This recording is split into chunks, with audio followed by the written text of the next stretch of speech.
Agora na nossa mesa aqui temos o prazer de receber Eduardo Cury, que vai falar um pouquinho sobre o balanço de 2019 conosco, né? Legal. Oi, Carol, Glauco, os nossos internautas. Olha, você tem várias formas de analisar esse balanço. Primeiro, eu acho que a coisa mais importante é a retomada da economia. Sim. Porque o emprego é a vida, o emprego é o coração da vida das pessoas. Então, você ter retomado a economia, voltar a crescer, eu acho que é o grande aspecto positivo desse ano de 2019. Tem um governo novo, o governo do Bolsonaro, e com expectativas positivas. Todo governo novo gera expectativas positivas, e na parte econômica, no meu entendimento, eles estão na direção correta, e isso acaba fazendo com que a gente retome o crescimento, não na velocidade que a gente precisaria, não na velocidade que eu gostaria que fosse mais rápido. Mas isso está acontecendo, né? Em relação aqui à nossa região, a gente acha que passa por um momento positivo, dessas prioridades da sociedade, para falar de segurança pública, a queda dos índices de criminalidade no estado de São Paulo, aqui em São José dos Campos especificamente também, uma grande queda. Temos algum problema em algumas cidades, em 3 ou 4 cidades do Vale do Paraíba, que persistem com esse problema. Agora, grande parte é fruto de problemas dos estados vizinhos. Nós estamos numa tríplice fronteira de Minas, Rio de Janeiro, e acaba afetando um pouco.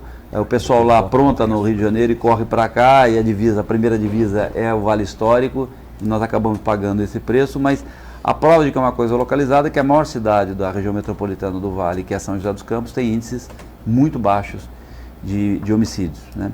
Então, nós temos coisas boas acontecendo. Em relação ao meu papel, à minha missão, que é representar a população, Carol, eu acho que a gente tem que fazer, eu sempre comento que são dois braços, né? Um é honrar a confiança das pessoas que votaram em mim, de acordo com aqueles valores que eu pactuei.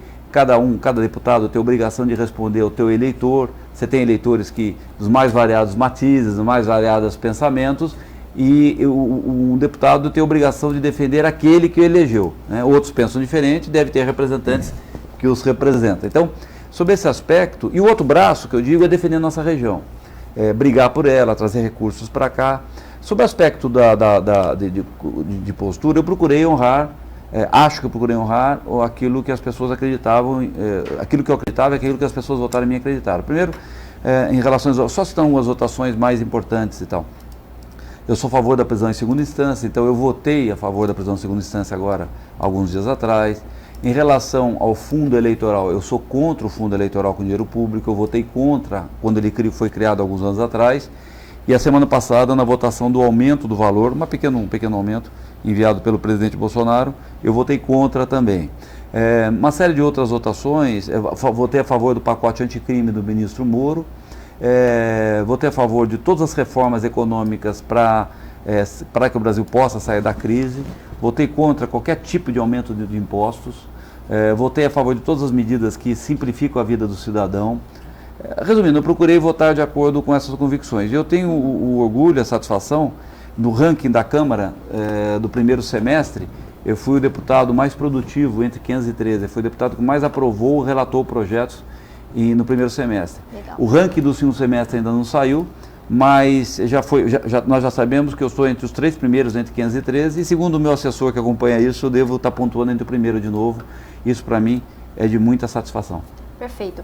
E a gente teve aí muitas votações importantes para o Brasil esse ano, inclusive a Previdência, a reforma da Previdência, onde o senhor foi um dos favoritos aí para ser relator, né? Como que o senhor recebeu isso? Para o senhor, qual foi a lei mais importante até agora aprovada para o Brasil? Olha, esse ano mais importante, a mais impactante, realmente foi a da Previdência. Se ela não tivesse sido aprovado, a economia teria despencado, porque a dívida, a Previdência tem uma diferença, um déficit, que é um rombo muito grande, ou seja, a diferença do que as pessoas contribuem versus o que você tem que pagar de aposentadoria, a diferença é muito grande. E se não houvesse feito a reforma, não haveria dinheiro para pagar. O que acaba acontecendo, quem empresta dinheiro para o Brasil todo dia, o Brasil todo dia precisa ter um déficit grande, não é só na Previdência. Ele precisa todo dia emprestar dinheiro para cobrir esse rombo. O que acaba acontecendo? Se não tivesse a reforma, esses fundos internacionais não emprestariam dinheiro mais, ou exigiriam uma taxa de juros muito alta, né? Seria um dinheiro de risco, E aí, na verdade, nós estaríamos finalizando o ano com o Brasil uma quebradeira, com grande chance de quebrar esse ano que vem. Então, sem dúvida alguma, a reforma da Previdência foi a medida mais impactante. Ela foi uma reforma perfeita? Não. Ela poderia ser diferente? Poderia ser diferente. A questão é que foi a reforma possível, né? Porque, em grande parte, fora o déficit, todos nós estamos vivendo mais, ainda isso é boa notícia, todo mundo vai viver mais. Então, todo mundo vai viver mais, todos nós vamos ter que contribuir um pouquinho mais ou aposentar um pouco mais tarde. Então, esse é o motivo principal da necessidade da reforma da Previdência. E eu acho que todas as leis acabam impactando um pouquinho aqui na região, mas o senhor acredita que teve alguma que impacta maior ainda aqui na região? Olha, do que foi aprovado, não especificamente. Eu não acredito que tenha nada que eu me lembre, nenhuma lei específica que possa afetar especificamente aqui os nossos. Por exemplo, pode ser uma coisa pequena, né? Os militares tiveram a sua carreira reestruturada. Dentro dessa reestruturação, houve um aumento salarial para eles. Ora, como nós temos aqui em São José dos Campos, o CTA, uma grande base da aeronáutica, nós temos em Caçapava, nós temos o batalhão, a Batalha de Caçapava, nós temos o CAVEX em Taubaté. A maior base de helicópteros do Exército do Brasil é aqui em Taubaté, a maior e única, né? Você tem batalhão de engenharia em Pinda, em Lorena, ou seja, isso tem um certo impacto, porque houve uma melhoria salarial para eles, uma reestruturação salarial para os militares. Foi uma contrapartida pela reforma da Previdência deles, né? Eles vão ter que trabalhar um pouco mais, como todo mundo, mas eles tiveram uma correção salarial numa defasagem de décadas aí que eles tinham. Então isso tem um impacto para nós aqui, que temos uma componente forte aí dos militares aqui, muitos militares aqui trabalham e recebem seus salários por aqui. Sim, e acabam movimentando a economia da região, acaba movimentando a economia, legal. Eu queria que o senhor me explicasse um pouquinho, para o nosso público lá de casa, como foi a sua atuação aqui na região, mas lá em Brasília? Olha, primeiro, tem que brigar por recursos, eu trouxe mais de 60 milhões de reais, enviei mais de 60 milhões de reais para todas as cidades do Vale do Paraíba, procurei atender todas as cidades foram atendidas, e também entidades daqui do Vale do Paraíba. Então, você tem um exemplo, por exemplo, além de todas as prefeituras receber recursos que eu enviei, entidades, por exemplo, o GAC aqui em São José dos Campos, todo ano eu consigo perto de mais de R$1 milhão para o GAC, a última sala cirúrgica, a modernização da sala cirúrgica do GAC foi recursos que eu tinha conseguido, Hospital Pio XII, das Irmãzinhas, o Antoninho da Rocha Mármore, esse ano a Santa Casa com recursos da bancada estadual, em Jacareí, a Santa Casa, Hospital São Francisco, em Taubaté, o antigo Hospital Universitário, hoje é Hospital Municipal, gerido pela Prefeitura, Hospital em Guará, o Frei Hans, né, o trabalho que faz o Frei Hans, em Lorena, Santa Casa de Lorena, Santa Casa de Guará, Caçapava, Fusan é a entidade que cuida da saúde, é a fundação que cuida da saúde em Caçapava, Ubatuba, o litoral, todo o litoral, as 4 cidades do litoral eu enviei recursos para Mantiqueira, Santo Antônio Pinhal, São Bento, Monteiro Lobato, né? Paraibuna. Então, eu procurei ajudar as entidades todas e as prefeituras, obras. Em São José dos Campos, para citar como exemplo, o túnel da rotatória do gás foi recursos que eu trouxe, a Prefeitura o Feliz complementou. A ponte passagem sobre o córrego Senhorinha, lá na região sul, que liga a Avenida dos Evangélicos com a Avenida Salinas, são recursos que eu trouxe. Uma obra que vai começar agora, que é o alargamento da ponte Minas Gerais, para ter um passeio, uma ciclovia, são recursos que eu consegui. Em Jacareí, o asfaltamento e drenagem do Parque dos Príncipes, em Caçapava, uma grande praça que nós fizemos, praticamente uma construção de uma nova praça, reurbanização, foram recursos que eu trouxe, asfaltamento em Lorena. Resumindo, agora mesmo, a pedido do prefeito de Ubatuba, o prefeito Sato, ele me pediu 2 pontes, eu consegui recursos para 2 pontes, construir 2 pontes, pequenas pontes, em Ubatuba para ajudar o acesso a bairros. Então, é dessa forma. Existem outros temas também que não é recurso, mas, por exemplo, vai iniciar agora um grande debate que é a nova concessão da rodovia Presidente Dutra. A atual concessão está acabando, o governo fez um pré-estudo, eu tive com o ministro Tarcísio Gomes de Freitas há alguns meses atrás, ele me antecipou o estudo em linhas gerais, eu já dei uma olhada, vi o que estava interessante, já viu que na verdade eu estou com preocupação. Já na última reunião do Codivap, avisei a todos os prefeitos, preparem as suas demandas. Todas as prefeituras que têm acesso à Via Dutra, vocês têm que preparar, porque as audiências públicas acontecerão no começo do ano que vem. E aí, na audiência pública, nós temos que protocolar os pedidos. Então, por exemplo, medidas básicas, exigência nossa aqui do Vale do Paraíba, só falar as grandes cidades, só para ter uma ideia. As marginais de São José dos Campos, São José dos Campos, a Jacareí, até o retão de Jacareí, as marginais, o largamento de marginais, o retão de Taubaté, né? Os novos acessos para Caçapava, tudo isso eu já pedi de antemão. Mas outros acessos, coisas mais detalhadas, a gente precisa que cada prefeitura se prepare, me passe para que eu possa ajudar. Então isso é uma briga, eu já comecei, já tive com o ministro uma vez, já tive com a equipe técnica dele outra vez, com a equipe aqui de São José dos Campos, com a equipe do secretário Turano, para a gente se preparar e já colocar aquilo que o Vale do Paraíba quer, para que na obra de concessão já saia como exigência de obras que tenham que ser realizadas. Tá, e essa nova concessão... Desculpe, só uma participação aqui, na verdade duas. Com relação à concessão da nova Dutra, as participações daqui principalmente. Essa nova concessão da Dutra ditará quais cidades terão pedágio, como Jacareí, por exemplo? Isso vai ser mudado ou tudo permanece a mesma coisa? E a segunda coisa que nós vamos entrar rapidamente depois nesse possível é a respeito do VLP de mobilidade urbana aqui, senhor deputado. Sim, a nova concessão você pode determinar a mudança de praça de pedágio, colocação. Eu não acredito que as atuais sejam mudadas.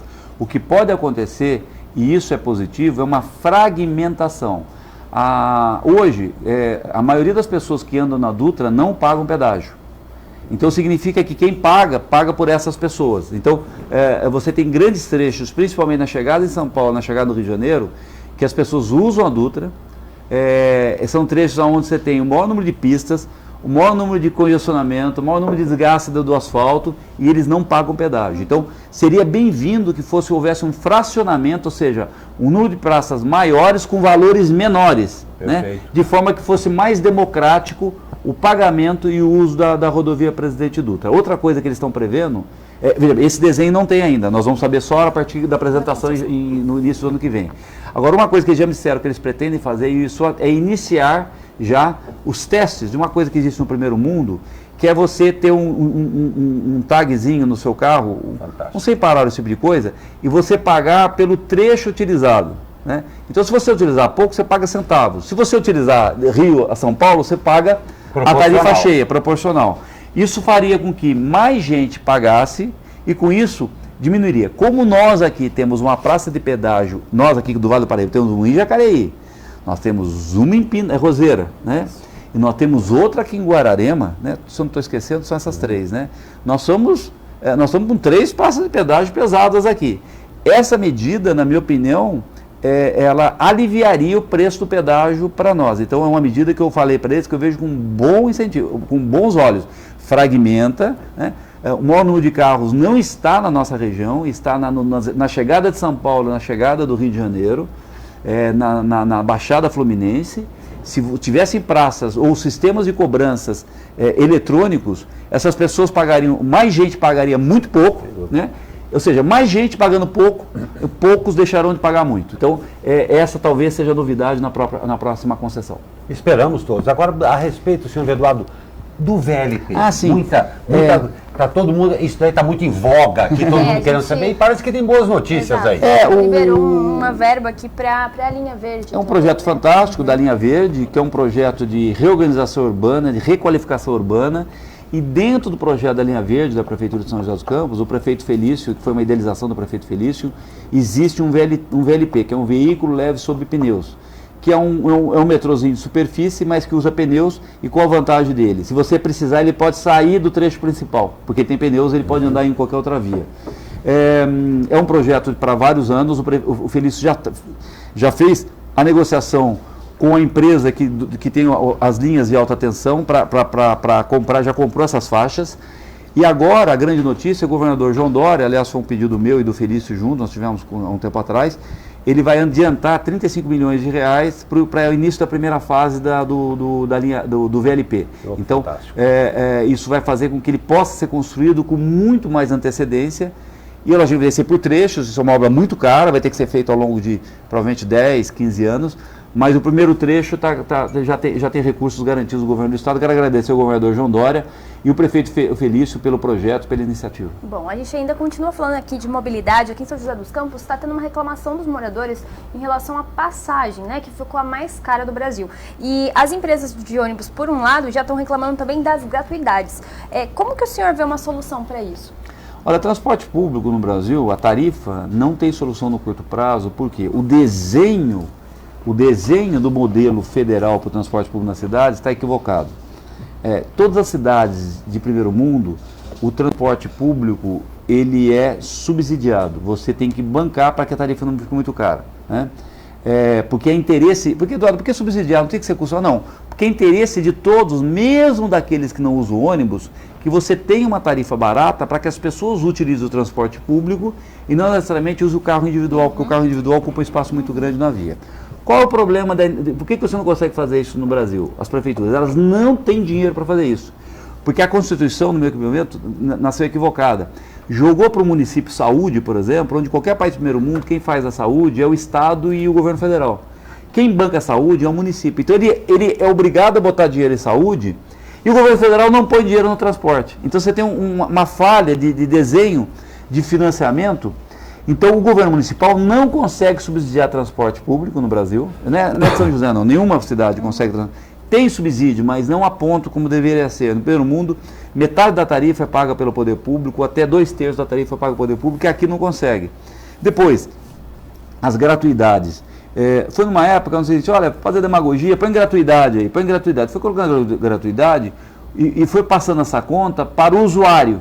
Então, a tarifa é mais cara porque ele banca a gratuidade. Quando na verdade a gratuidade deveria ser bancada pelo orçamento de todos, né, pelo orçamento global. Então, você tem uma deficiência disso, não é a prefeitura que vai corrigir isso, não dá para corrigir, não tem dinheiro, porque ela teria que tirar dinheiro da saúde, da educação, não dá. Em países do primeiro mundo, a prefeitura só cuida, por exemplo, da educação infantil, educação, ensino básico e médio, já é com o Estado, mas não dá. O governo federal fica com 65% dos impostos, né, e joga para a prefeitura cuidar de saúde, educação, e não sobra dinheiro para o subsídio do transporte. Eu não acredito em transporte público sem subsídio. Essa tarifa não é a tarifa real, ou seja, o que custa, R$ 4,20, R$ 4,00 é o que custa para você ter esse serviço. O problema é que ela é muito cara para o cidadão que usa pagar. E o que acaba acontecendo? Aí ele vai de moto, aí ele vai de carro, e isso congestiona nossas vias. Nós temos que priorizar o transporte público. Mas agora, só para finalizar, vai ter uma grande revolução do transporte nos próximos anos. Tudo isso vai ser mudado.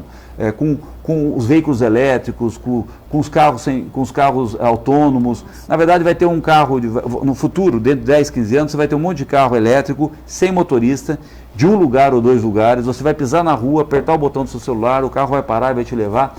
Todo esse modelo de transporte... sim, desculpa. Em grandes linhas, sim, transporte público, como o VLP que nós estamos discutindo aqui. Mas o ônibus, como nós conhecemos, esse ônibus com capacidade de 50 passageiros, 60 passageiros, ele vai deixar de existir nos próximos 10 anos. Não tem dúvida. Senhor Eduardo, infelizmente está chegando ao fim aqui da nossa entrevista, porque o tempo, infelizmente, realmente é curto. Aqui a gente quer deixar e perguntar também as expectativas aí para o 2020 dentro da Câmara. O senhor acha que a bola da vez realmente, em termos de Brasil, seria a reforma tributária que vem por aí? Glauco, é a prioritária, é a reforma mais importante depois da Previdência. A Previdência foi feita para os governos não quebrarem e para garantir a aposentadoria das pessoas no futuro. A tributária é que vai garantir o crescimento sustentável. Se nós não mexermos, simplificarmos o sistema tributário, todo mundo que empreende trabalho não aguenta mais. Essa é a grande verdade, uma carga muito alta. Mas não é uma reforma fácil de fazer, é uma reforma mais difícil de fazer do que a previdenciária. E por que, Eduardo, ela é difícil? Porque tem muito estado, principalmente no Norte e Nordeste, pendurado em subsídio.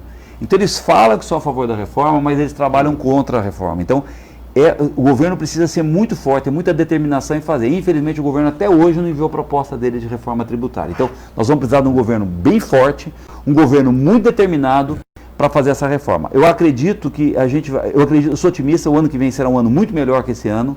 O emprego já começou a retomar, mas o caminho é longo pela frente. Mas eu sou otimista, viu, Glauco? Eu acho que nós vamos ter 2020 melhor que 2019. Perfeito, então. a gente agradece aqui o senhor, aqui véspera da véspera de Natal, tendo esse tempinho para falar do balanço, né, desses pontos positivos que fez aqui pela região. E claro, portas da SPRI estão sempre abertas para o senhor para voltar, para falar um pouco mais de 2020. E se a reforma tributária for aprovada, vem aqui para comentar um pouco para a gente também. Legal. Antes de aprovar, tem um debate grande. Eu vou vir para explicar para as pessoas saberem. Mas agradecer muito você, Carol, ao Glauco, aos nossos internautas. Um ótimo Natal aí para todos, ótimas festas e um ótimo 2020 também. Obrigada. Senhor deputado Eduardo Cury, nós é que agradecemos aqui. A gente sabe o tamanho da importância e da responsabilidade que é representar uma região do tamanho e com a importância que é aqui o Vale do Paraíba. Aqui a todos, a redação, a direção, nós desejamos aí um ótimo final de ano ao senhor, à sua família.